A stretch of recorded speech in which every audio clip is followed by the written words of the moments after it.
How's it going, guys? It's Trickster here for another vlog, and I gotta say, I'm on a roll right now, guys. I'm on a roll right now with OSCP. It feels great. I didn't think that I would be here even a week ago. Progress was pretty slow. Maybe rooting a box, well, that was when I first really dove into the lab. I was starting to dive into the lab towards the tail end of last week, around when I made the video. But now I had a full week to really just do nothing but lab boxes for all my study time, and I'm just flying through this. I've actually rooted a box a day for the past 5 straight days, so I'm just feeling really accomplished right now. And yeah, it feels great to be in this position. That being said, I know that I'm pretty sure, at least, that the boxes that I'm gonna start encountering are going to get more difficult, and I'm sure I won't be able to keep up this pace of a box a day, obviously, especially when you get to the boss boxes and stuff like that, no doubt. But the fact that I was able to do a box a day for almost the whole week, between now and the last video that I made, that's actually really surprising to even me. But yeah, it's been really great. I feel like it's a combination of a number of things why I was able to do this. I would say first, like as a recommendation for you guys that might be pursuing the OSCP or even considering pursuing the OSCP in the near future, is I would say a big part of it is just really being fully focused on nothing but the box that you're going after, or nothing but the OSCP lab. Like, try to eliminate as many distractions as possible, pretty much all of them. Like, I didn't have like the TV on or anything like that. I have a few monitors here, but I didn't have anything playing on the monitors or anything. As much as possible, I tried to ignore my phone and stuff like that for the duration. And like I mentioned in the previous week, I've been doing a thing that I kind of learned from taking music lessons, where it's like I would set a timer on my phone, so I'd make sure that I'm fully focused for the duration that I want to study, and then after the time's up, my day is kind of free to do what I want. I'm working full time as well as a web app pen tester, so all in all, it was about like an 8 to 5 job. So all in all, 5 hours a day is what I've been doing. So pretty much the way I've been splitting it up actually is I get up pretty early in the morning, so I'll do an hour or two in the morning, depending on whether or not I go to the gym that day. And then I'll do the remaining 3 to 4 hours after work. So yeah, it's worked out pretty well. I've had like at least an hour or two at the end of the day of leisure time or whatever. So yeah, it's been pretty sustainable. I feel like it's been really enjoyable. But yeah, I kind of went on a bit of a segue there. But yeah, back to what I was saying is, I think the reason it was possible that I was able to root a box a day really came down to a number of things. One, I would say taking good notes. About a year ago is when I first started doing like CTFs and stuff like that. Before then, I didn't really have any clue how to like root any box or anything like that. But that's about the time that I really started doing Hack the Box pretty hardcore. I got a subscription to that, which if you guys don't have a subscription to Hack the Box, I would highly recommend it. I did a few Vuln Hub boxes too, but mostly Hack the Box. And about a year ago is when I started taking notes. I use OneNote personally, but any note-taking system works. The thing I like about OneNote is obviously having the notes accessible on multiple computers, and also being able to like search through your notebooks for different terms. So it's really easy. I can have everything really organized. I can jump to different sections. But what I take notes on, and I've started all the way from a year ago, and I just keep adding on, is basically things that I know I'm going to need to look up again, and I don't want to have to hunt for them online. So I have them all in one place, like I can quickly reference them when I need to do things. Like, for example, let me think of an example here. If I want to say I get code execution on a box, I want to spawn a netcat shell. There's a number of ways to spawn one. One would be like using netcat-e and then giving the path to the shell you want to spawn, like bin bash, or Windows would be C, Windows.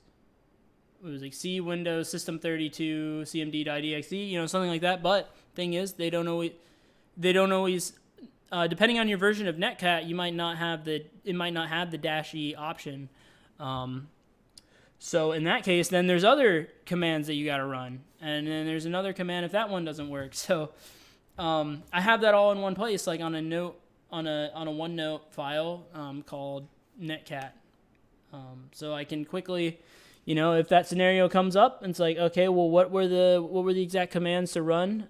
I have them up there, just kind of like cheat sheets, basically, just a sort of just sort of like building up all the notes that I've, amassed over the year of CTFs, and it's been super helpful. So I think it really helps me speed up the process.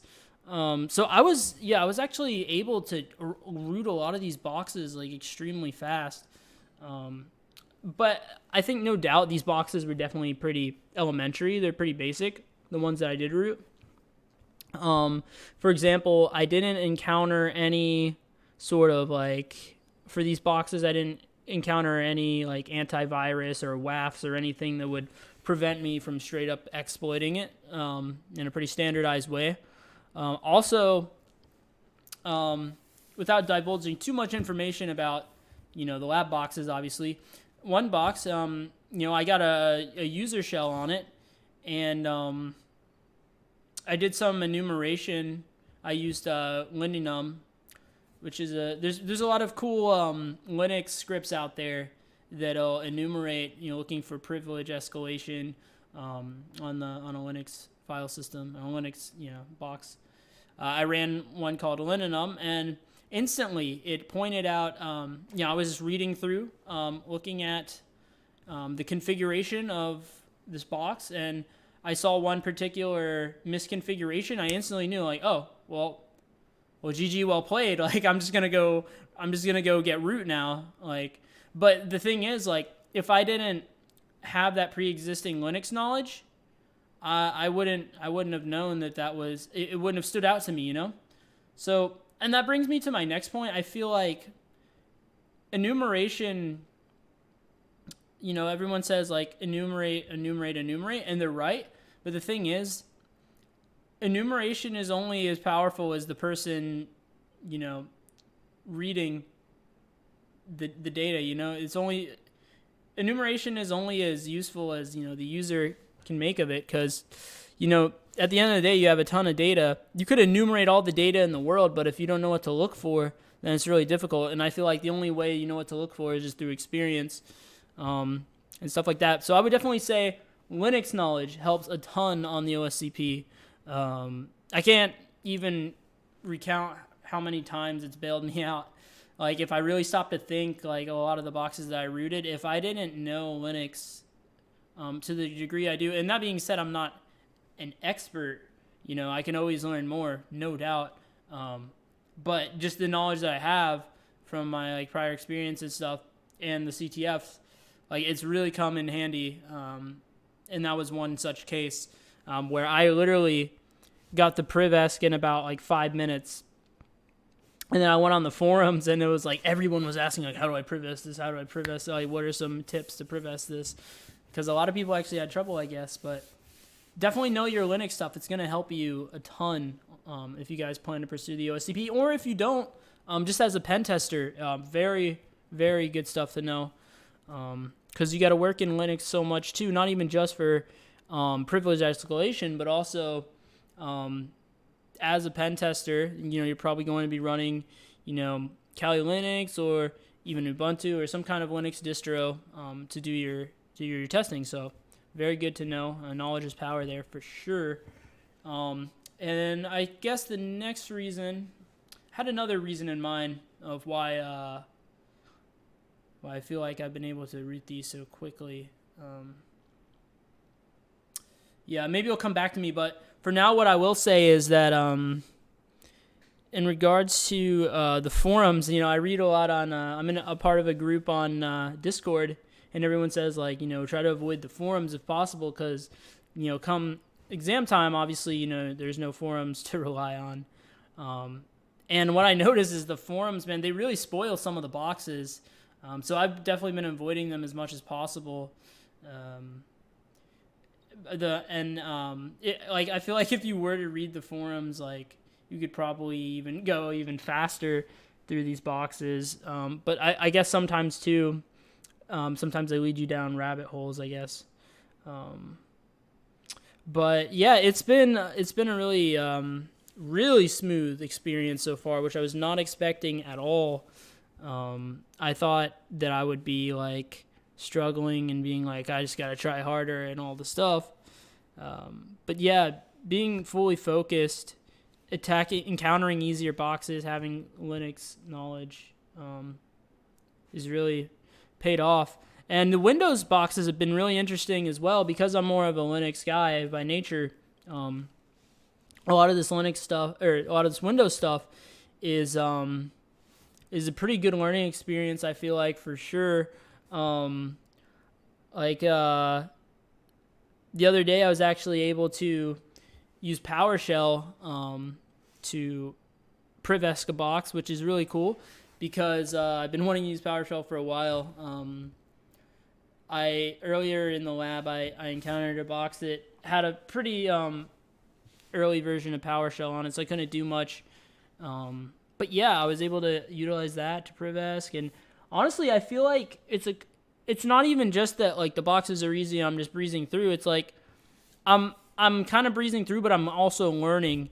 And I guess that brings me to the next point, and a point that I will close out with, is that actually struggling through a box, as annoying as it sounds to struggle through a box, and as much as you want a smooth experience and you want it to be easy and you want it, all this. There was a box. I'm not gonna say every box that I rooted this week was that easy, like smooth. Like I definitely had times where I didn't know what to do next. But I will say that the time you spend struggling is almost equal. I would say is of equal value or more valuable than knowing the answer, because you oftentimes when you're struggling through a box, you end up learning way more from the box than if you would have just known exactly what to do at every step of the way. Because, like, for example, say you root a box, or you don't root it, but you get a user level shell on it, and you're trying to privesk and you don't know what to do next, you don't know where to go, don't know where to look, and you end up running a bunch of other tools that, don't lead you to anywhere, but you gain experience in running the tools and seeing the output, seeing how it looks, seeing how to file transfer those scripts on there in the first place, and Google searching vulnerabilities based off of maybe looking for kernel exploits, reading about those exploits, what they do. I don't know, like just Google searching stuff. You can learn so much, even if that doesn't end up being the avenue the path you go down to ultimately root the box. It sort of forces you to start looking at a number of things, and I feel like a lot of times you can learn so much more from that than just doing exactly what you need to do to root the box. So, with that being said, watching videos like IPSEC, I think, is also a really good thing, even though he'll take you down the path to root the box. What's really cool about his videos is he actually shows you multiple ways to do stuff. He introduces multiple tools. He shows you multiple ways to do things, and so he gives you even more value than if you would have just done it on your own. So yeah, I think that's one really good thing about his video. So I think both are nice. I'm not saying avoid walkthroughs all the time. Watch walkthroughs, see how other people tackle these boxes, like when it comes to hack the box and stuff like that. And then when you do go for OSCP, you're gonna learn even more, because you're gonna have those moments where you don't know what to do and you're trying stuff and you're learning, and it's honestly a really fun time. So yeah, I'm really enjoying myself right now. I'll close out with that, and I'll talk to you guys next week. Not sure if things are going to continue to be as smooth as they are now, but I guess we'll see. Who knows? For all I know, next week I could start the video off like this, just just sighing, because it's so hard, and I'm like, I guess I just need to try harder. But yeah, we'll see. Yeah, so if you guys are taking the OSCP, good luck to you all. If you plan on it, definitely do it. It's awesome. I'll see you guys next week.